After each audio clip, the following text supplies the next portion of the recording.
Hello everyone, Carnasa here and welcome back to Kerbal Gets Real. We are now in 1965 Part 2.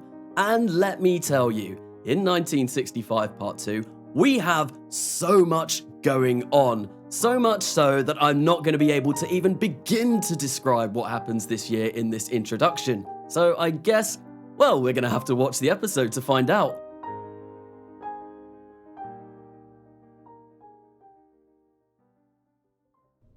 We are going to start off this episode in the vehicle assembly building where we are going to be working on Vescan 1. And if the name doesn't give that away, we're going to be going to Venus and we are going to be scanning it. Actually, on second thought, we could have been going to Vesta with a name like that, but I guess we've already got the Olbers orbiter on its way to Vesta. So that is going to be doing some scanning, so it would be a bit silly to send another one over to Vesta so soon. Anyway, Vescan 1, Venus, scans, Ultimatery. So this is going to follow the basic building structure, I guess, that I have been using for all of my recent interplanetary probes. Or is it? We have just actually changed it around there. I forgot that I did that, so no. We are going for a little bit of a new design, and it's going to be a bit of a new design with several ways. We are using the Pioneer probe core rather than the Voyager probe core for one. Instead of having an antenna on top, we do have a ScanSat because our communications technology is now at the point where we know, well, we can use an S-band antenna in that probe core and we are able to communicate to Earth with the antenna in that probe core, which is amazing. It means we don't have to put a big bulky antenna on the top and instead we can stick our ScanSat on there, which is exactly what we're going to do.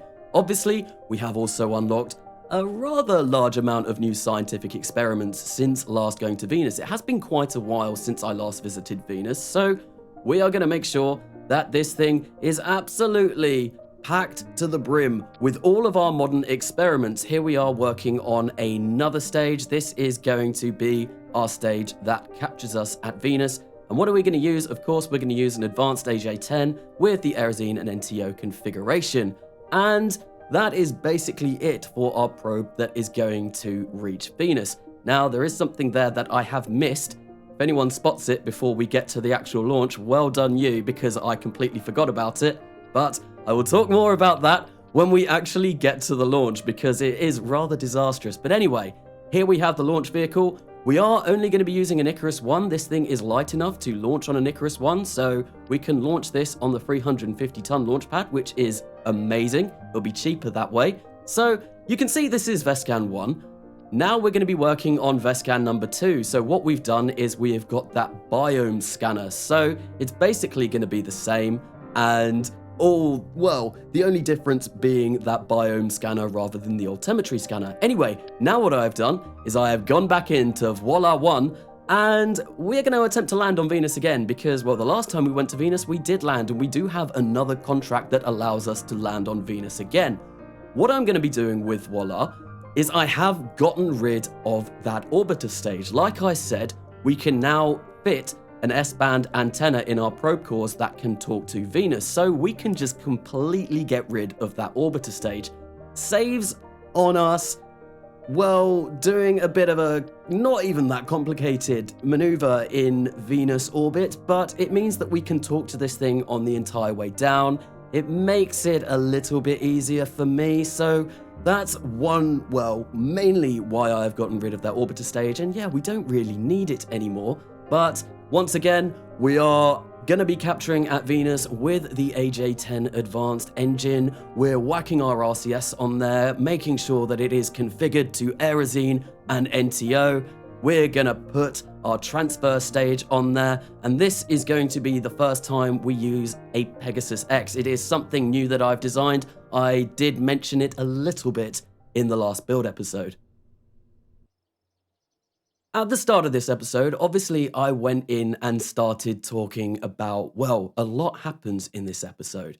And I did want this episode to come out on Sunday night. However, because a lot happened, well, I had over 16 hours of unedited footage to go through and edit and speed up and make sure that everything looked interesting. So unfortunately, it took me a little while longer than I wanted to, which is why this episode is going to be a little bit later.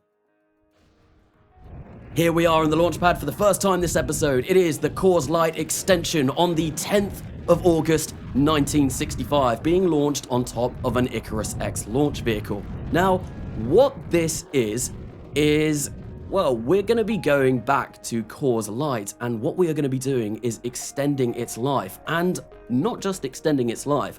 With this extension, we should now be able to send astronauts to COORS LIGHT, and they can stay there for an entire year. Now that is obviously, well, it's going to unlock us some milestones, which will give us money, and also kind of with realism in mind, when I want to start sending astronauts interplanetary, we're going to need to make sure that the effects of staying in space for a prolonged period of time aren't going to be that harmful to our astronauts. And I am playing with Kerbalism, so stress and radiation is an issue that I need to be contending with. So all of this kind of helps in the long run to actually building towards interplanetary manned travel. But there we go, we have now met up with COORS LIGHT space station, and we are just going to perform a little bit of a docking maneuver to dock us into that space station. Very slowly now.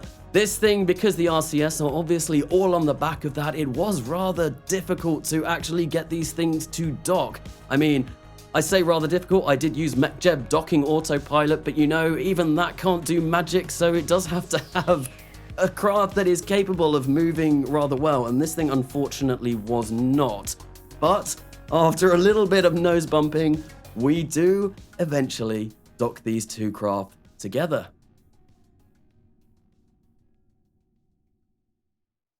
With COORS LIGHT now, well, extended, we can now send astronauts up there, and we can make them last a year up there with the amount of supplies that we've got going. Now, one thing I do want to mention now, because I have just noticed it, for some reason, during the first half of recording this episode, my cursor disappeared. So I really apologize for that, because currently you can't actually really see what I am focusing on, which is a little bit annoying, but yeah, it does come back in the second half of the episode when, well, I kind of reconfigured my recording software to basically, to have the cursor appear. But yeah, I am sorry that that's not there, but it looks like we're about to move over to the MRT, which is going to be our rover that we want to land on Mars. So here we have the MRT on its Mars approach on the 31st of October 1965. So this thing currently is called MRT, which stands for Mars Rover Test. That is a little bit boring in my mind. So if anyone has a great name for this rover that we are going to be attempting to land on Mars, please drop that in the comments, because I would love to see a little bit of input. I'm sure someone has an amazing name for this once they've seen what it looks like. So we have just performed our capture at Mars. We have now performed our deorbit burn. We have split the spacecraft apart, and we are rapidly descending towards the Martian surface. There go our drogue parachutes. Those things are incredibly capable. This is a rather unusual Mars landing in the fact I have done it entirely with parachutes. I have not used an engine. There goes our heat shield and our little RCS thruster pack that is on top. Luckily, nothing smashed back into the craft. Our main parachutes have now deployed. They are massive because obviously the Martian atmosphere is so thin that you're gonna need a really, really big parachute to land down with just parachutes. But there we go. We have touched down on Mars' surface. And now let's finally reveal what this thing looks like. So there we go, the fairings pop off and we can finally see the MRT, the Mars Rover Test. We managed to get it down safely. And I mean, it does just look like a generic rover with a lot of fancy looking instruments on the front. We've got loads of cameras and all of that, but wait for this. Now this is what you called a pro gamer move in order, well, getting that rover out of its shell. We do a little bit of a flip and luckily, we managed to touch down all 4 wheels on the Martian surface, which is brilliant because, well, that way we can actually use this thing. I am running Bon Voyage, which means that we can leave this thing in the background to travel all over Mars if it wants to, which is exactly what I'm going to be doing with it. But here we have a camera eye view from the MRT, the yet to be named Mars rover. We've also got a few night vision camera shots on there just because, well, I just wanted to make this thing look as interesting as possible. So I really went overkill with all of the cameras on the front of that little rover, as you might be able to tell just from the number of camera shots I got from it. But we are not done with Mars yet. We have the SM-64 on its Mars approach on the 1st of September 1965, 2 days after we landed the Mars rover test. Now, the SM-64, I can't actually remember completely what it stands for at the moment, but it's gonna attempt to visit Phobos and Deimos and hopefully land on both of them. So that first burn that we saw was to correct our inclination when we approached so that we are in alignment with Phobos and Deimos. That second burn was obviously to capture at Mars. I left our apoaps in line with Phobos, so hopefully I could get a decent encounter with it, and a decent encounter with Phobos I did get. That's only going to take another 500 meters per second to perform that burn so that we can actually meet up with Phobos, and then if we look, it's only going to take us another 40 meters per second to actually orbit around that thing, and I think this might be the best orbit around Phobos that I have ever managed to do, as in it, well, required the least amount of delta V to actually get this orbital insertion. But there we go, we have almost finished our burn to actually encounter Phobos now, and then very shortly we will be seeing that giant hunk of rock very, very, very close to the surface of Mars. There it is in our views now, and there it is up really close. That was Phobos from far away, and this is Phobos from very, very close up. Well, not as close up as we'd like to get. We do want to eventually land on this thing, but what I am going to do for a little while is leave this thing in orbit so it can gather as much scientific data as it can whilst it is still in orbit of Phobos, and then we will land it once we have done all of those experiments. So the Mars missions were a complete success. We got that rover down on the ground. We got Super Mario 64, SM-64 for short, to orbit Phobos. We will be returning to that at some point and hopefully landing it on Phobos. I mean, I say hopefully, it still has a ludicrous amount of delta V, so we are definitely going to be able to do that.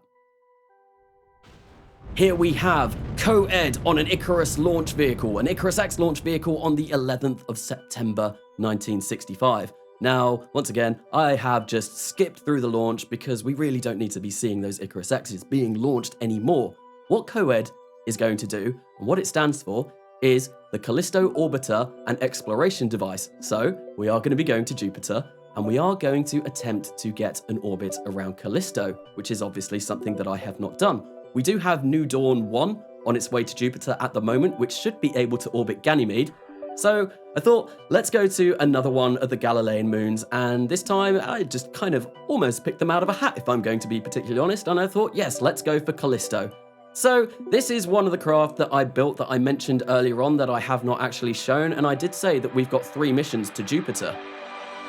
So here is the second one. This is going to be New Dawn 4 on an Icarus 1 on the 12th of September 1965. Now, what New Dawn 4 is going to do is we are actually going to use Jupiter for a gravity assist to send us to Neptune.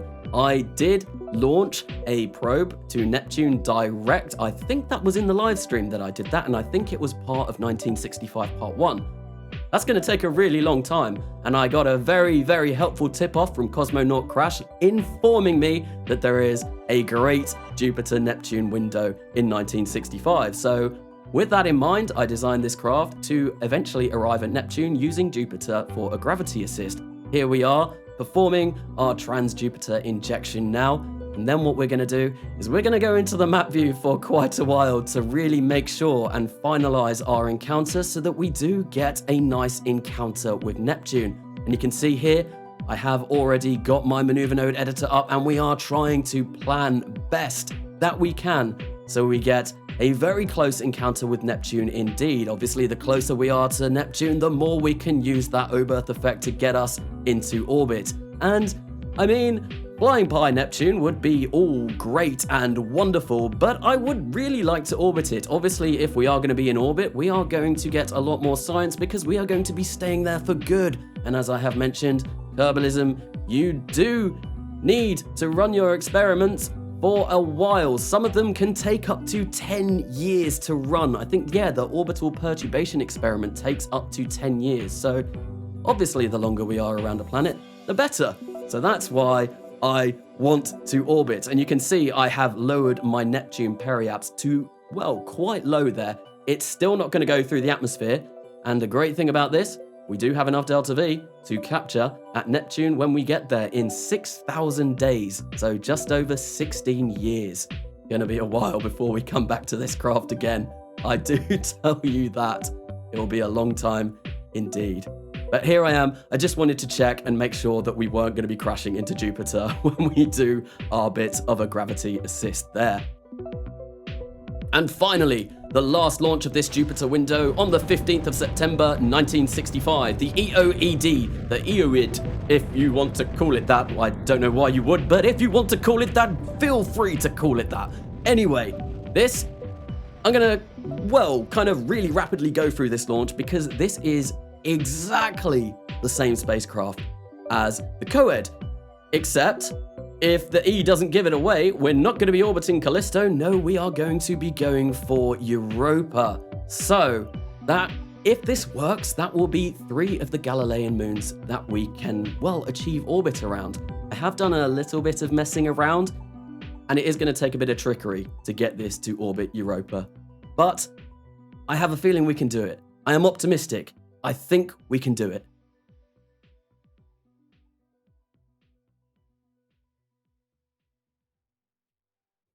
But there was just a shot of Eurid on its way away from Earth on its rather long journey to Jupiter. I think it's going to take us about 2.5 years to get there. So once again, it will take us a long while. But anyway, we're going to be back in the vehicle assembly building for another build section in this episode. That's right, there are 2. This time, we are going to be working on CLOG. And that stands for the Carnasa Lunar Orbital Gateway. So what this is going to be is this is going to be a space station in orbit of the moon. I did pick up the Lunar space station contract. I've kind of been ignoring it for a little bit, which is a little bit silly of me, but I thought it was high time that we actually went in and designed a space station that we are going to send to orbit around the moon, and that's exactly what this thing is. Now, this took me a really, really long time to build because it wasn't complicated as such. The reason why this took a while to build is I wanted it to look decent, and I guess I'm kind of limited with what I own at the moment. I haven't really researched that many space station parts, so it's kind of still all basic space station parts that I've got. So what I've done there, actually, I'm going to talk about that. That is an avionics unit that I'm just going to whack in the middle of that, well, the scientific laboratory. And the reason why I've done that, well, I kind of figure out that that scientific laboratory is huge. Doesn't matter if there is a computational unit right in the middle. I'm sure our astronauts are going to be able to maneuver themselves around that. So I wasn't too bothered about insetting that into that part. But I wanted to have control over this thing, and I spent a really, really long time scratching my head trying to figure out where I could actually put avionics on that core stage, where it wouldn't interfere with connected living space so that I can actually move our astronauts all the way through this station without any issues. So that's why in the end, I kind of gave up and thought, you know what? Let's just whack it in the middle of that science lab and we can be done with that. But anyway, what we have just done there, we have worked on our lunar capture stage, and you can see we've got 852 meters per second in that stage. That is going to be more than enough to get us to a lunar capture. I think you only need around 780 to get a low lunar orbit. I think, well, 800 is the number I really like to go for. So with 852, we do have a little bit more. And actually, now that I've been talking about that, I seem to have gotten rid of that stage.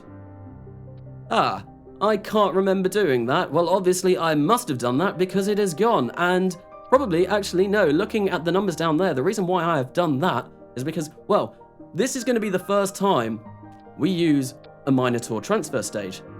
And you can see, even with that space station on top, we have, well, 6,236 meters per second of delta V currently, which is way more than we are going to need to get to the moon and actually capture around it. So you need, what, 3,150 meters per second of delta V to actually transfer to the moon. That's how much you need for your translunar injection. And then, as I was just saying, obviously around 800 meters per second for lunar capture and a low lunar orbit. So I think I must have gone in and seen that I had a ludicrous amount of delta V left in this thing and thought, you know what? Let's actually get rid of that hypergolic stage. We'll whack a load of MLI layers in the Minotaur, and we will just use that for the capture as well, because I am using a LR87 LH2 vacuum upgrade on that Minotaur,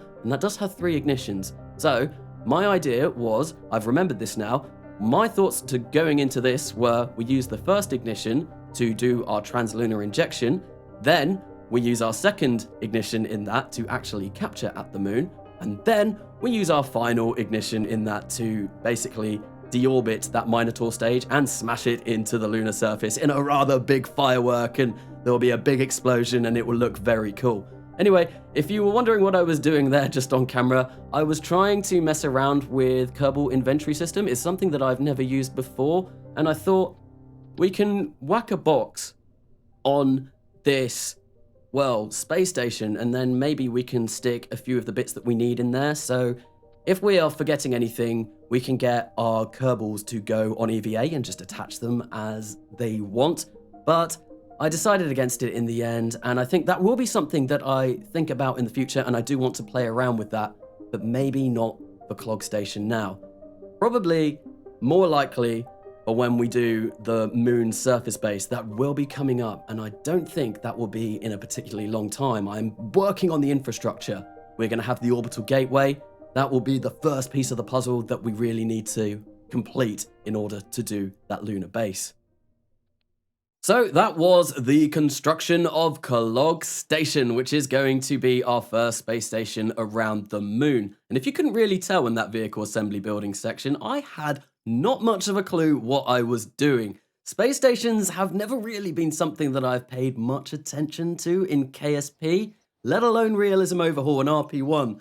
It is definitely something I want to get better at though, so expect to see a lot more space stations in the future. And now where we are in the series, it really is the time to do that. We've done our manned lunar landings, we've got one more coming up this year with Serenity III, and then we have fulfilled all of the contracts for targeted landing on the moon. So the next step after that, I guess, would actually be to put a lunar surface base down, which we will be doing very shortly.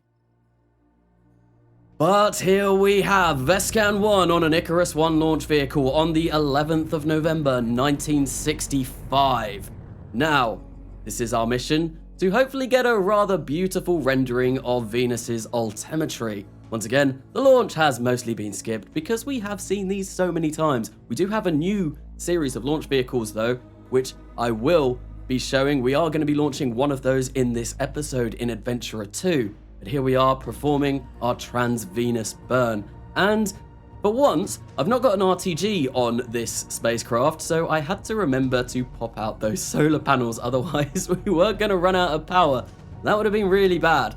You may remember in the vehicle assembly building section at the very start of this episode, I did mention there was something wrong with this spacecraft, and it wasn't the power. But we are going to be seeing that very shortly. Anyway, here I am just trying to fine-tune my approach to Neptune to, well, get it as close as possible, and this is where everything went wrong. I forgot to put RCS on that Venus capture stage, and then I went in and activated the RCS on that probe core stage to hopefully give control to this thing, and I realized I made the very silly mistake of not configuring my RCS, so they are currently configured to use nitrogen and all we have in that probe core is Aerosine and NTO. Bit of a bummer. So that meant that Vespscan 1 and coincidentally Vespscan 2 aren't going to work at all. So we are going to roll Vespscan 2 back and make some edits for the next Venus window. However, voila, still should be able to be launched and it should be okay. So we are going to launch that and we are going to attempt to go for another Venus landing. So here we have Voila 2 on an Icarus 1 launch vehicle yet again on the 12th of November 1965, just a day after we launched Vespscan 1. And yeah, that was a really disappointing mission, and I am kicking myself a little bit over that because that was so silly of me. It's always something, and I didn't test those rockets because I was in the vehicle assembly building for so long, building all 6 of those missions, all the Jupiter missions, and all the Venus missions. But here we are performing our trans-Venus injection with Voila number 2. And now, as I thought, the RCS is configured correctly on this. So we are going to be going to Venus today. We are going to get something to Venus anyway. Just not the 3 spacecraft that I hoped were going to make it. But, well, we're going to still use Vespscan 2 in the future, next time we have a Venus transfer window coming up, so it's not all that much of a loss, but, oh well, it is really the first kind of mess up that I've done for quite some time on this series, and it wasn't particularly bad.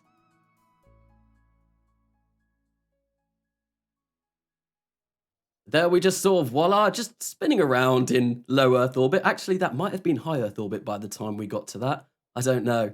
But yeah, now we're going to have Serenity 3, and it's going to be our last time we land on the moon for a while. But here we have Serenity 3 on the 23rd of November 1965, once again on a Heracles Super 64, our 3rd attempt to land humans on the moon. We've done it twice. This time, however, there is a little bit of a difference. We are going for a targeted moon landing once again, and the contract requires that we land once again in the Sea of Serenity, which is where I landed in the live stream. However, we need to stay there for 3 days. Now, the Kestrel lander, which is the lander for this mission, is more than capable of staying on the moon for 3 days. It's actually got 7 days of life support for 2 astronauts, which is how many astronauts we are going to be sending down to the surface of the moon. The problem with staying on the moon for 3 days is actually launching to meet with our orbiter, because obviously we are going to have gone around the moon a little bit, so launching into its plane is going to be very difficult, if not impossible. So we are going to have to make quite a dramatic inclination change when we, well, relaunch the Kestrel lander. But here we are, we have made it to the moon, everything so far has been completely successful, and we are going to capture around the moon. The Kestrel has been deployed, and currently Karen Richards and Ellen Baker are on their way to the surface of the moon. And there we have touchdown on the lunar surface in the Sea of Serenity yet again. This time, I remembered to place the flag. That was obviously a very, very important section of the last lunar mission that I did that I completely forgot. But Karen Richards did come to my aid this time. She remembered the flag, and we got a flag down on the Sea of Serenity, which we haven't done yet. Now we can see Ellen Baker attempting to make her way up to the Kestrel lander, but she is having a little bit of trouble. But don't worry, we are able to get her up there, and Karen Richards did follow her very shortly. Now, we are going to be launching after a little bit of time spent on the lunar surface. Unfortunately, we now are in the dark, but there we go. The Kestrel has risen once again, and we are going to be meeting up with the Tranquility Orbiter. I did mention that I did need to make a rather large inclination change, and that took about 220 meters per second of delta V, which was nearly everything we had left on the Kestrel lander once it had done its ascent. So I had to actually use the Tranquility Orbiter to finish the last little bit of docking, because that Kestrel had absolutely no fuel left in it whatsoever. But we were able to meet them up again, and now here is the Tranquility making its return to Earth, its trans-Earth injection. And I have decided to skip a lot of that journey out because this is the third time we've seen this mission, so I thought, yeah, let's just get to the pretty fireworks. You can see those particle effects in all their glory as we come down once again in the ocean, but the water decided to disappear. That was a bit strange.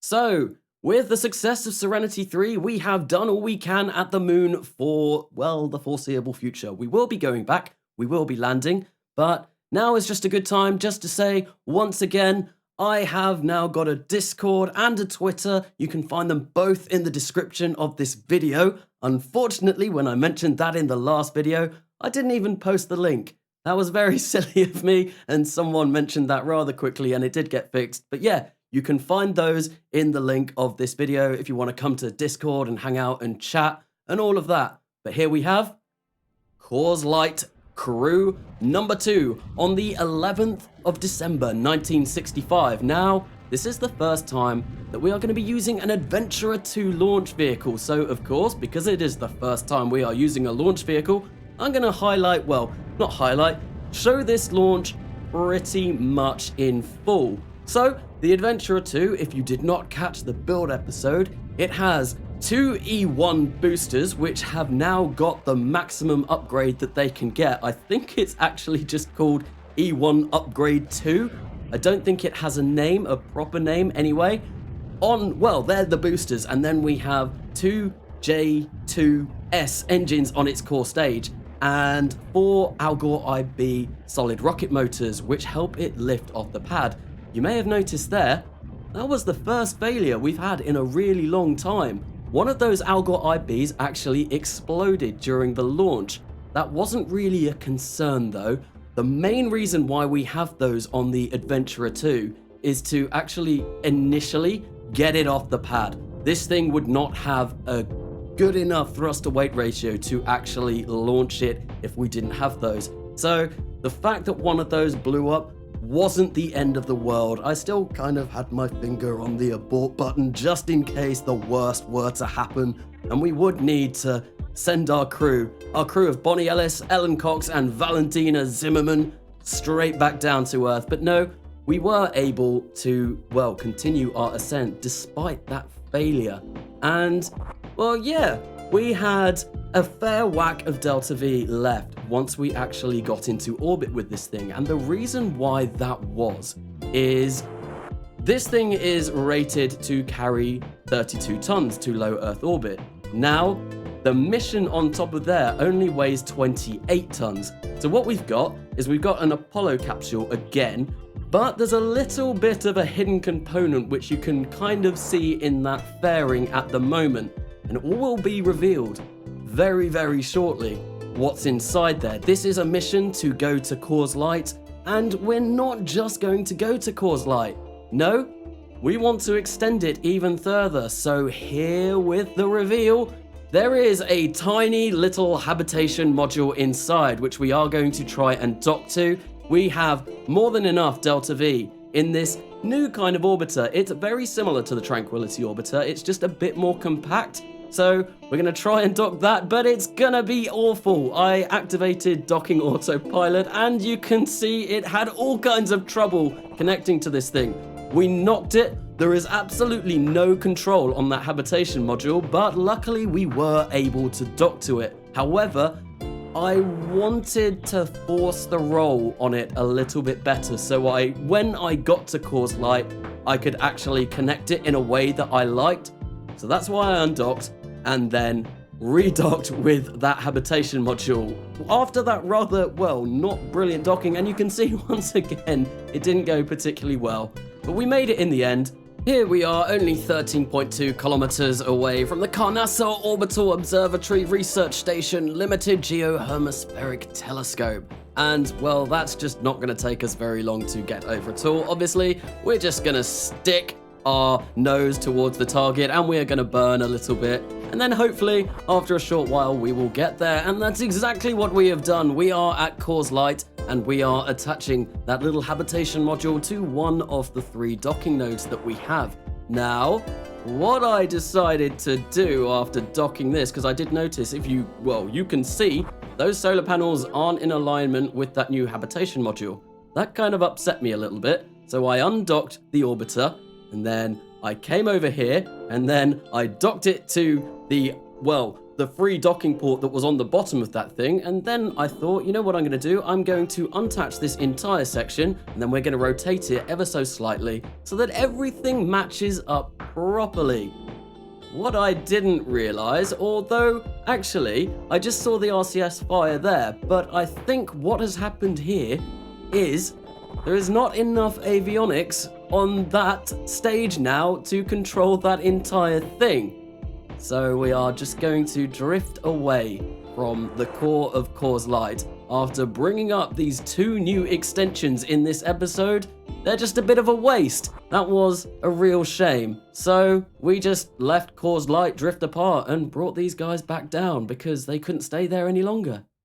So that was the last launch of 1965 Part 2. That was a marathon episode for the Kerbal Gets Real series. That's almost double the length of most of the episodes I do. And now that we're at the end, I just want to say a very big thank you to everyone who has subscribed to the channel recently. I have just hit 325 subscribers, I believe, when I am doing this voiceover anyway. And yeah, no, that's absolutely amazing. Thank you everyone so much. I really hope you are enjoying this series, but it's time for the outro. If you have enjoyed this episode, why not give it a like? If you have really enjoyed this episode and would like to continue on with the content on my channel, please do consider subscribing. I have been Carnasa, and I will see you later.